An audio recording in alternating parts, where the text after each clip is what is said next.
आप सभी का स्वागत है इम्प्राइम चैनल पर। आज की हमारी मूवी है डे शिफ्ट।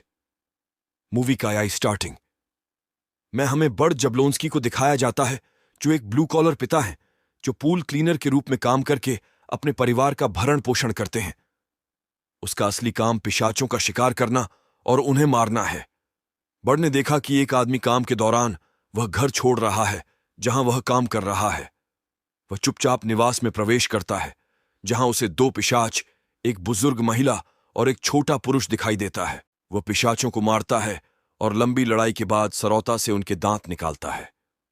बड़े गिरवी की दुकान पर दांत बेचने की कोशिश करता है, लेकिन मालिक ट्रॉय द्वारा दी जाने वाली दरें उसकी वित्तीय समस्याओं में मदद करने के लिए अपर्याप्त हैं। बर्ड की पूर्व पत्नी जॉकलिन अपनी बेटी के साथ फ्लोरिडा में स्थानांतरित होने का इरादा रखती है, जो एक उच्च कीमत वाले निजी स्कूल में पढ़ती है।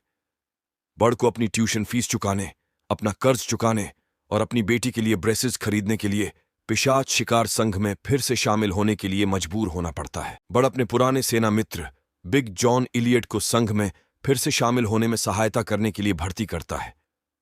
बर्ड के कई कोड उल्लंघनों के इतिहास के कारण यूनियन बॉस राल्फ सीगर ने शुरू में इनकार कर दिया। अंततः उसे एक अंतिम अवसर दिया जाता है, लेकिन केवल कड़ी परिस्थितियों में। उसे केवल दिन की पाली में काम करना होगा, जिसमें बहुत कम भुगतान होता है, और उस पर सेठ नामक एक यूनियन प्रतिनिधि द्वारा निगरानी रखी जानी चाहिए।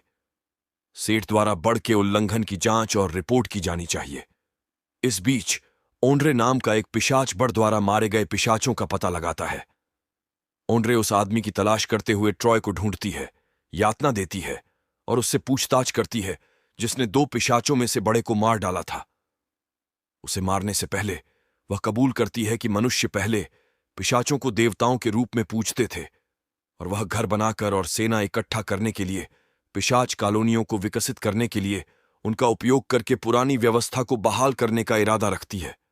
बर्ड और सेठ शिकार करने जाते हैं, और इस तथ्य के बावजूद कि बर्ड कई संघ मानकों को तोड़ता है, सेठ उनकी रिपोर्ट नहीं करता है, क्योंकि बर्ड अपनी मजदूरी से अपने परिवार का समर्थन करना चाहता है। ओंड्रे ने बर्ड को फोन किया और उसके परिवार को एक अजीब पिशाच घोंसले की खोज करने और उसे नष्ट करने की धमकी दी, जिससे पता चला कि बुजुर्ग पिशाच उसकी बेटी थी। पिशाचों द्वारा शिकार किए जाने के दौरान बर्ड अपनी पूर्व पत्नी की मदद के लिए उसके पास दौड़ता है, लेकिन समय पर पहुंचने में विफल रहता है। ओंड्रे उसके परिवार का अपहरण कर लेता है और सेठ एक पिशाच में बदल जाता है। बर्ड और सेठ ने बर्ड के पड़ोसी हीदर नामक एक निर्वासित पिशाच की मदद से ओंड्रे के गढ़ पर हमला करने का फैसला किया। बिग जॉन किले में उनके साथ शामिल हो गए। लड़ाई के दौरान जॉन को काट लिया जाता है और वह अपनी जान देने का फैसला करता है ताकि बर्ड अपने परिवार को बचा सके। ओंड्रे की बेहतर गति और शारीरिक ताकत के सामने बर्ड का कोई मुकाबला नहीं है, लेकिन वह बढ़त हासिल कर लेता है, उसे मार डालता है और एक शानदार चाल से अपने परिवार को बचाता है। जब सीगर यूनियन के समर्थन से आता है और अपने कई अपराधों के आधार पर बर्ड को बेदखल करने का प्रयास करता है, तो सेठ उसे रोकने के लिए यूनियन नियमों की खामियों के बारे में अपने काफी ज्ञान का उपयोग करता है। जबलोंस्की परिवार के गाड़ी चलाते समय बिग जॉन सड़क पर एक मैन होल से बाहर निकलता है, जिससे यह साबित होता है कि वह विस्फोट में बच गया। इसी सीन के साथ हमारी मूवी यही खत्म हो जाती है। फिर मिलेंगे किसी नई मूवी की एक्सप्लेनेशन के साथ।